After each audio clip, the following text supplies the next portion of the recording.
Transcription कहेंगे। अगला सवाल देखिए, निम्नलिखित में कौन सही जोड़ा है?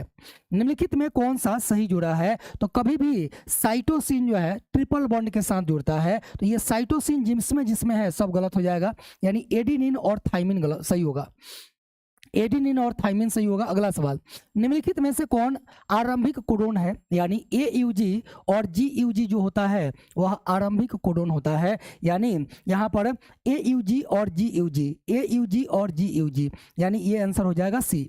नेक्स्ट सवाल पे आइए, निम्नलिखित में से कौन लैक ऑपेरॉन में बी ग्लैक्टोसिडेज का कोड करता है? तो बोलिएगा सर जो जेड जीन है ये कोड करता है। नेक्स्ट सवाल पे आइए, अगला, DNA के न्यूक्लियोसाइड की व्यवस्था को किसके द्वारा देखा जाता है, देखा जा सकता है? तो बोलिएगा सर इसको देखने के लिए हम किसका प्रयोग करते हैं? एक्सरे क्रिस्टलोग्राफी का उपयोग करते हैं। किसका? एक्सरे क्रिस्टलोग्राफी का उपयोग करते हैं। ओके, चलिए आगे बढ़े, आगे बढ़े, हाँ या ना बोलिए, आगे बढ़े, आगे बढ़े, यस या नो जी एक बार जल्दी से बता दीजिए। नेक्स्ट सवाल पे आ जाइए। अगला सवाल कि एक कुंडलित DNA अणु में 2 बल का विन्यास होता है। एक कुंडलित DNA में 2 बल का विन्यास कैसे होगा? एक मुख्य अक्ष के चारों ओर कुंडलित, एक मुख्य अक्ष के चारों ओर क्या होगा? कुंडलित होगा। अगला सवाल देखिए कि फ्रेडरिक ग्रिफिथ ने क्या खोजा था?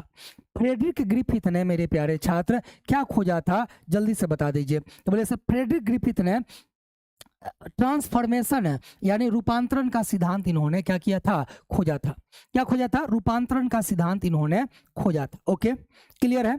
चलिए ओके आगे बढ़े, नेक्स्ट आ जाइए, नेक्स्ट आ जाइए बाबू, नेक्स्ट आ जाइए, नेक्स्ट बढ़ते हैं। नेक्स्ट बाबू कि सर जब डीएनए के एक विलगन टुकड़े को 82 से 90 डिग्री सेल्सियस पर रखा जाता है तो इसका क्या होता है? तो बोलेगा सर इसका जो है इसका विकुंडलन हो जाता है। इसका क्या हो जाता है सर? इसका विकुंडलन हो जाता है। अगला सवाल देखिएगा, डीएनए निम्न में से किसका अनुवांशिक पदार्थ है? तो डीएनए जो है बैक्टीरियोफाज का अनुवांशिक पदार्थ है। ठीक है, बैक्टीरियोफाज का क्या है? अनुवांशिक पदार्थ है। 162 का डी होगा। ठीक है, कितने लोग सहमत हैं जी 162 के डी से? है ना, 162 में थोड़ा सा हम आते हैं। 162 में फिनाइल क्यूटोन्यूरिया एनिलीन जो है वह किसको कोड करेगा? किसको कोड करेगा बताइए तो तनी। ये 162 का बच्चे लिख रहे हैं, एक बच्चे का ही डाउट है कि सर इसका डी होगा। कितने लोग सहमत है? ये सही है? कितने लोग सहमत है एक बार बताइए। कुछ बच्चे कह रहे हैं सी होगा। फिनाइल क्लाइनफेल्टर सिंड्रोम कैसे हो जाएगा? ये अमाट बॉट मत बताइए, अमाट बॉट मत बताइए। फिर ये ना तो डाउन सिंड्रोम होगा ना ये होगा। ठीक है, या तो बी हो सकता है ना तो सी हो सकता है। हाँ सॉरी, बी हो सकता है ना तो डी हो सकता है। बोलिए।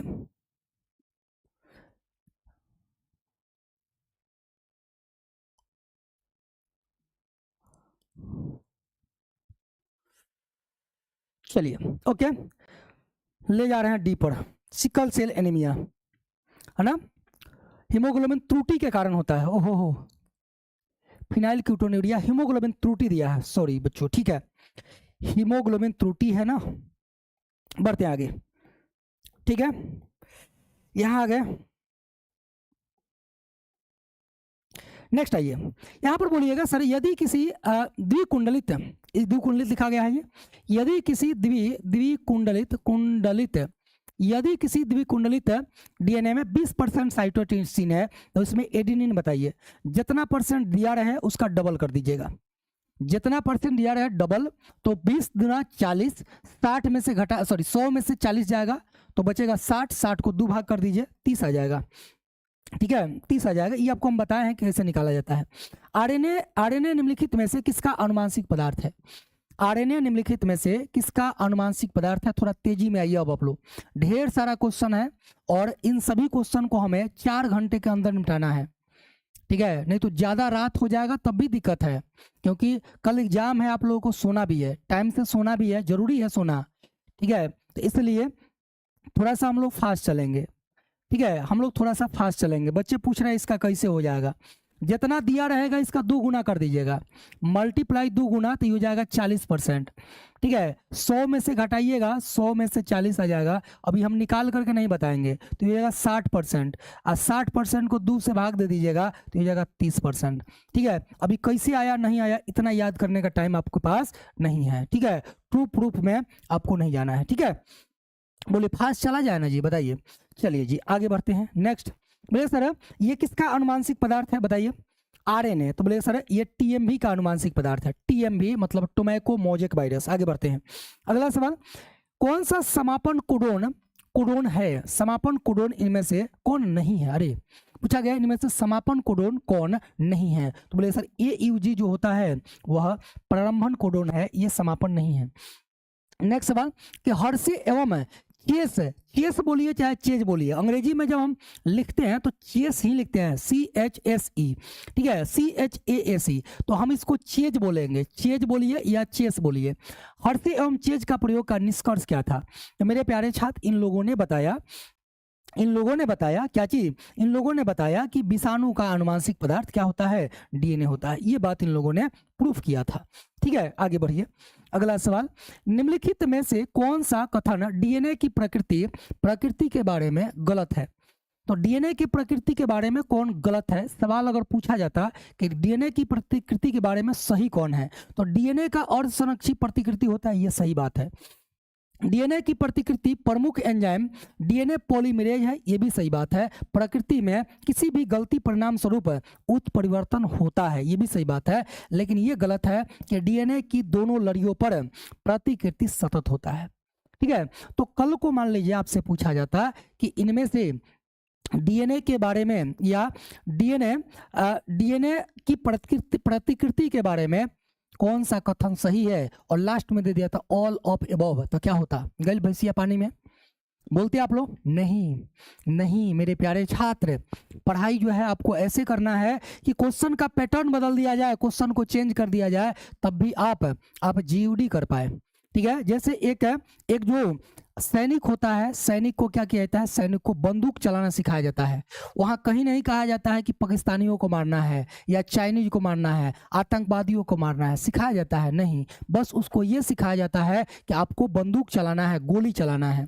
ठीक है, सामने वाला अगर दुश्मन बदल भी दिया जाए तो निशाना चुकेगा नहीं चुकेगा। तो वैसे आप लोगों को भी पढ़ना है कि अगर सवाल में थोड़ा सा बदलाव आ जाए, कुछ इसमें लैंग्वेज में थोड़ा सा डिफरेंट कर दिया जाए, थोड़ा सा इधर उधर कर दिया जाए, तो आपको घबराना नहीं है, आपको घबराना नहीं है, आपको आंसर सही देना है, आपको सही देना है। ठीक है, चलिए आगे बढ़े। समझ गए। आइए,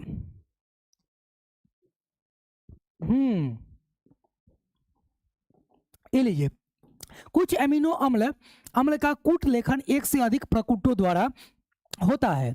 ऐसे कोड को हम क्या कहते हैं, इसे बोलते हैं अपहासित कोड। ओके, नेक्स्ट सवाल पे आइए। नेक्स्ट सवाल, DNA का एक जीवाणु कोशिका दूसरे जीवाणु कोशिका में जीवाणु भोजी द्वारा स्थानांतरण को क्या कहते हैं, इसी को ना स्थानांतरण रूपांतरण कहते हैं जी, या इसको अंग्रेजी में ट्रांसफॉर्मेशन कहते हैं। अगला सवाल, ग्रिफिथ ने किस प्रयोग से सिद्ध किया कि DNA ही आनुवंशिक पदार्थ है।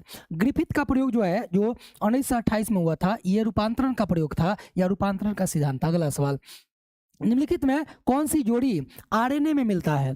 RNA में कौन मिलेगा जी, कहे सर RNA में थाइमिन तो मिलेगा नहीं, आप कहे सर थाइमिन नहीं मिलेगा, कौन मिलेगा सर, यूरेसिल मिलेगा, यानी एडिसिन और यूरेसिल हो जाएगा। ठीक है, एडिनिन और यूरेसिल हो जाएगा। इतना फास्ट सही है ना जी, इतना फास्ट चल रहे हैं, सही है कि नहीं, बताइए कि हम थोड़ा और फास्ट करें, बताइए। मेरी इच्छा हो रही है कि थोड़ा सा हम क्या करें, और ही फास्ट करें, बताइए क्या करना चाहते हैं। इतना स्पीड सही है या और ही फास्ट किया जाए, कैसा रहेगा जल्दी से बता दीजिए, फिर हम आगे चलते हैं।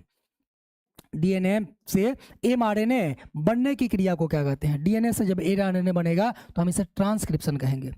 क्या बोलेंगे, ट्रांसक्रिप्शन कहेंगे। और फास्ट करें, हाँ या ना, बोलिए। सभी लोग एक बार लिखेंगे, अगर फास्ट करना है तो आप लोग एक बार लिखेंगे, हाँ सर फास्ट, एक बार लिखेंगे फास्ट, या सिर्फ आप लोग F लिख देंगे, हम समझ जाएंगे। आप अगर F लिख देंगे तो हम समझ जाएंगे कि आप लोग कहना चाहते हैं कि सर फास्ट हो जाइए।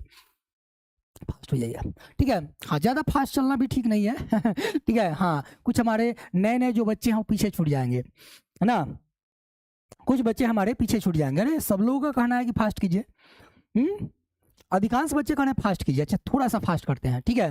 हाँ, थोड़ा सा फास्ट करते हैं, ठीक है। आ जाइए, थोड़ा सा फास्ट करते हैं। जो भी नए बच्चे हैं थोड़ा सा आप लोग एडजस्ट कर लीजिएगा। ये बी डीएनए के एक पूर्ण घुमाव में कितने बेस पेयर्स होते हैं? तो बी डीएनए के एक पूर्ण घुमाव में 10 बेस पेयर्स होते हैं। कितने? 10। आइए अगला सवाल। मेसेल्सन एवं एस्टॉल के प्रयोग में ई कोलाई के डीएनए को किसके साथ लेबल किया गया था? तो भारी नाइट्रोजन के साथ। अगला सवाल, अगला, डीएनए के छोटे छोटे खंडों को कौन जोड़ता है या क्या जोड़ता है? डीएनए के खंडों को जोड़ने के लिए हम किसका उपयोग करते हैं? कहिए सर, इसके लिए हम किसका